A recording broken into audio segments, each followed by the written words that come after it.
You know the drill. You're online, you're on a mission, and then, boom, another one of those cookie banners pops up. We see them every single day, and let's be honest, they've become this constant little annoyance. Most of us just want to click them away. But have you ever stopped to wonder if that feeling, that urge to just get it over with, is actually part of the design? Well, today, we're going to pull back the curtain and demystify these things.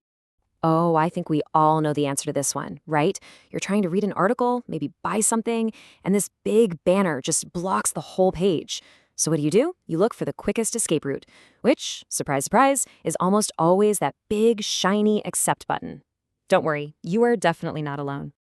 You know, there's actually a name for that feeling. It's called consent fatigue. It's that mental exhaustion that just sets in from being hammered with these permission requests all day long. It's not that we don't care about our privacy. It's that the sheer volume of these requests is completely overwhelming, and it just leads us to throw our hands up and click yes to get on with our lives. But here's the thing. This consent fatigue isn't just some unfortunate accident. Oh no, it's often intentionally exploited by something called dark patterns. This is where user interface design stops being helpful and crosses a line into being flat-out manipulative. So a dark pattern is basically a design trick. It's a user interface that's been very carefully engineered to fool you into doing things you probably wouldn't do otherwise, like agreeing to have your every move tracked across the web.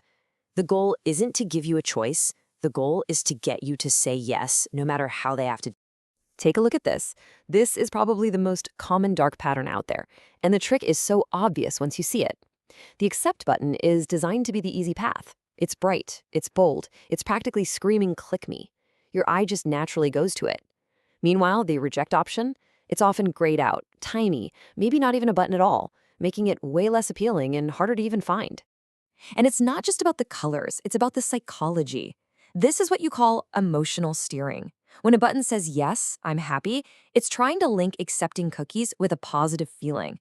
It completely distracts you from what you're actually doing, making a decision about your personal data. It's a really subtle but super powerful way to influence your choice. Designers also use a tactic called friction to nudge you in the direction they want. As you can see right here, accepting is a one-and-done deal. Super easy. But rejecting? Oh, rejecting sends you down a rabbit hole. You have to click into details, then uncheck a bunch of boxes, and then hunt for the save button. They're literally making it more work to say no, betting that you'll just give up and take the easy way out. And believe me, the list goes on. You'll see things like pre-checked boxes that automatically opt you into tracking, or banners that don't even have a reject button on the first screen. Sometimes they even hide the reject option inside a tiny text link that looks like part of the fine print.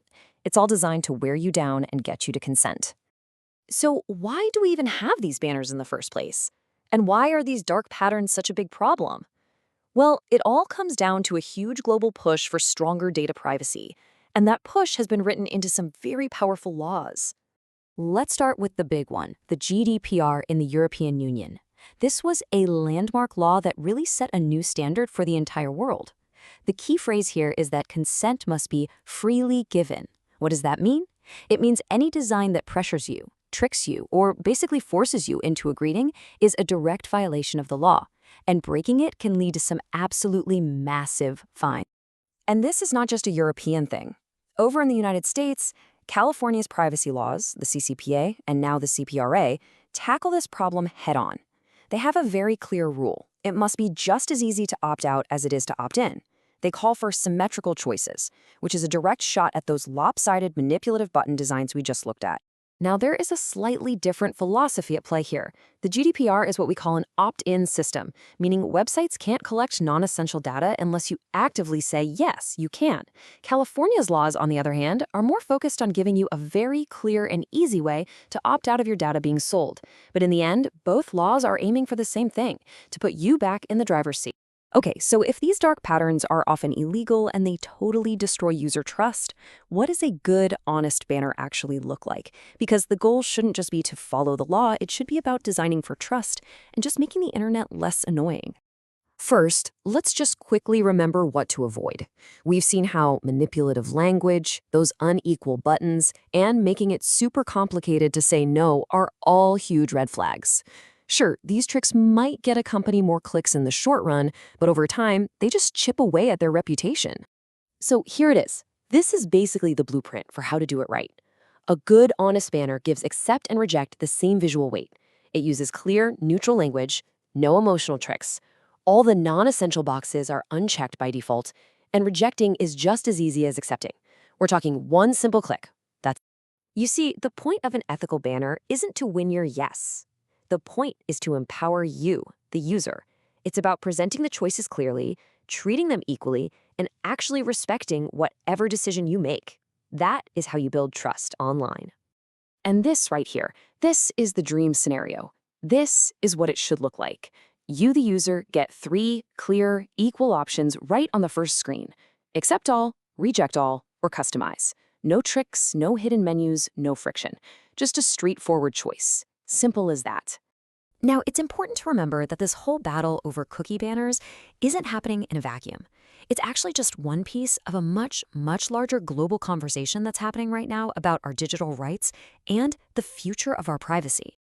What we're witnessing is a genuine global movement. From Europe's GDPR all the way to Brazil's LGPD, countries all over the world are passing these really comprehensive data privacy laws. The basic idea that your personal data belongs to you is finally taking hold everywhere. And here's just a quick snapshot of some of the key players. You've got the EU, the UK, major US states like California, Brazil, Canada, and even China, with its own major privacy law. The message to big tech companies is becoming crystal clear. The Wild West days of just taking user data without clear consent are over. And this brings us to the next big frontier, artificial intelligence. Because here, the stakes get even higher. As the chair of the U.S. Federal Trade Commission, Lena Khan, warns, if you train AI systems on data that was collected improperly or is full of bias, you risk automating discrimination on a massive scale. All of a sudden, the quality of our consent matters more than ever before. And that leaves us with one final and pretty chilling question to think about. We've just seen how simple visual tricks and clever wording can nudge our decisions about privacy. So what happens when those dark patterns are no longer one-size-fits-all? What happens when they're powered by AI to create a uniquely persuasive and uniquely manipulative experience for every single one of us? That is the challenge that's coming next.